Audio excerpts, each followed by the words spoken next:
అంటే కేసెస్ నిలవడం అండి. ఎందుకంటే ఇది మనం రాజ్యాంగాన్ని మళ్ళీ రాజ్యాంగం లోపల చెప్పిన ఆర్టికల్ 3 ప్రకారమే మళ్ళీ ఇదంతా పార్లమెంట్ లో చర్చ జరిగిన తర్వాతనే ఈ ఉమ్మడి రాజధాని నిర్ణయం కొనసాగించడానికి తీసుకోవాల్సి ఉంటది.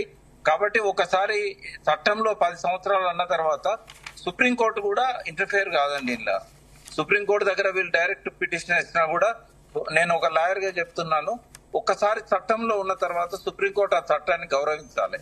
ఒకవేళ దాన్ని ఛాలెంజ్ చేయాల్సి ఉంటే అప్పుడే చేయాలి. ఆ టైం లిమిట్ ఉంటుంది. ఏ చట్టంలోనైనా ఏమైనా నచ్చని ఉన్నప్పుడు ఆ టైం లిమిట్ లోపలనే వాళ్ళు ఛాలెంజ్ చేయాల్సి ఉంటుంది. 10 సంవత్సరాలు డిలే అయింది.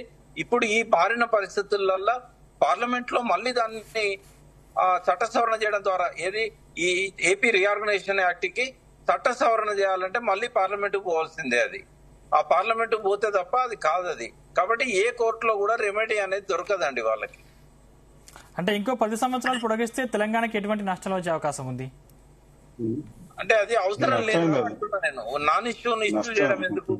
ఇప్పుడు అది నిజంగానే తెలంగాణ లాభం ఉంటదా అంటే ఏముండదు. ఆంధ్రకు తెలంగాణకు నష్టం ఉండే అవకాశం ఉంది.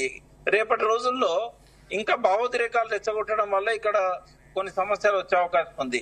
ఈ 10 ఏళ్లు మనం ఏ రకమైన ఇబ్బందులు లేకుండా ఇటు కేసీఆర్ గారు గాని, అటు చంద్రబాబు జగన్ గారు గాని, ఇక్కడున్న అంటే నేను సెటిలర్స్ అనే పదం వాడట్లేదు, ఇక్కడున్న ప్రజలకు కూడా ఎలాంటి ఇబ్బంది అసౌకర్యం కలగలేదు. కాబట్టి మళ్ళీ కొనసాగించడం అవసరం లేదు. సామరస్యంగా పరిష్కరించడానికి ఇక్కడున్న ఏ ప్రభుత్వమైనా, రేవంత్ రెడ్డి గారి ప్రభుత్వమైనా, రేపు ఇంకో ప్రభుత్వం వచ్చినా 100% సహకరిస్తారండి.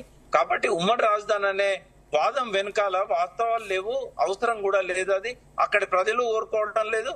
ఇక్కడ ఉన్న పాలకులు ఎవరు కూడా దాన్ని ఒప్పుకోరు. రేవంత్ రెడ్డి ఒప్పుకోరు, కేసీఆర్ గారు ఒప్పుకోరు, బీజేపీ కూడా ఒప్పుకోదు. కాబట్టి ఎందుకు అనవసరమైన వృధా ప్రయాస అనేది నా అభిప్రాయం.